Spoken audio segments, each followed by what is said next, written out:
वह है करिश्मा का घिनौना सच। करिश्मा, जो अब तक खुद को मासूम दिखाकर दूसरों को फंसा रही थी, अब बेनकाब हो चुकी है। पता चलता है कि उसने कैसे वसुधा की जान लेने की कोशिश की, कैसे वह वसुधा की शादी एक ऐसे आदमी से करवाना चाहती थी जो उसके सम्मान पर हाथ डालने से भी पीछे नहीं हटा, कैसे उसने वसुधा के पिता की इज्जत को पैरों तले रौंदा और अविनाश को बेइज्जत किया।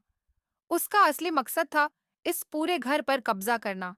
जब ये सारा सच परिवार के सामने आता है, तो एक बड़ा धमाका होता है। करिश्मा अपनी हरकतों से बाज नहीं आती। वह वसुधा के पापा पर हाथ उठाने की कोशिश करती है, लेकिन वसुधा अब और चुप नहीं रहती। वह करिश्मा का हाथ पकड़ती है और एक जोरदार तमाचा लगाती है।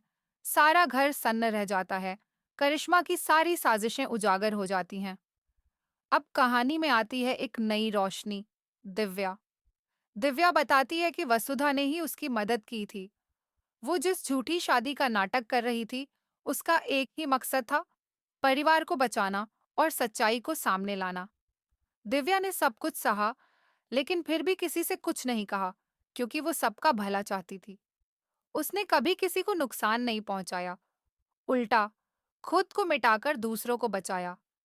वसुधा और दिव्या के रिश्ते में अब नया विश्वास बन चुका है।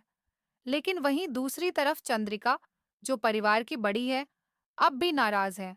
वो कहती हैं, मैं इन बच्चों को माफ नहीं कर सकती। दिव्या को उसके घर वापस भेजने की तैयारी करो। अब ऐसा लग रहा है जैसे सब खत्म हो जाएगा। लेकिन तभी होता है सबसे बड़ा मोड़। घर में आते हैं दिव्या के पापा, सूर्य प्रताप सिंह। उन्हें देखकर चंद्रिका के होश उड़ जाते हैं। वर्षों पुरानी गलतफहमियां जो कभी मिट नहीं सकी, अब सामने आ गई हैं। सूर्य प्रताप और चंद्रिका एक दूसरे को देखते हैं। दोनों की आंखों में आंसू हैं, लेकिन अब नफरत नहीं, पछतावा है। फिर वो पल आता है जो सालों से किसी ने सोचा भी नहीं था। दोनों हाथ जोड़कर एक दूसरे से माफी मांगते हैं। जी हाँ, माफी, एक ऐसा शब्द जो रिश्तों को नया जीवन देता है।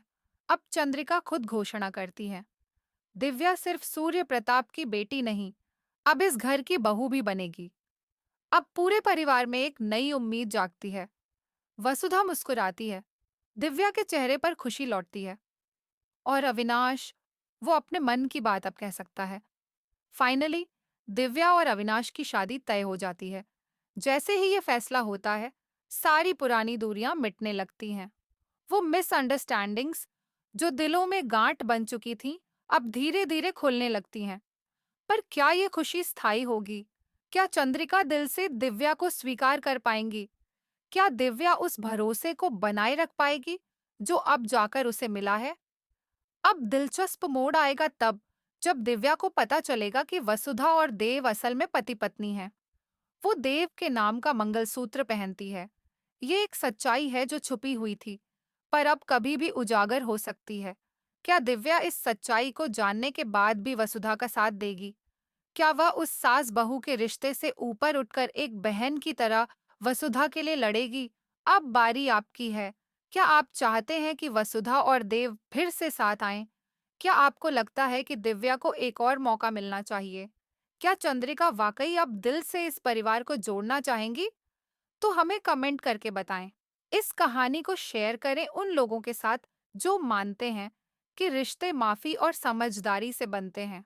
और अगर आप भी चाहते हैं कि आपको मिलते रहें ऐसे ही दिल छू लेने वाले अपडेट्स, तो जुड़े रहिए, क्योंकि अब ये कहानी एक नई सुबह की ओर बढ़ रही है।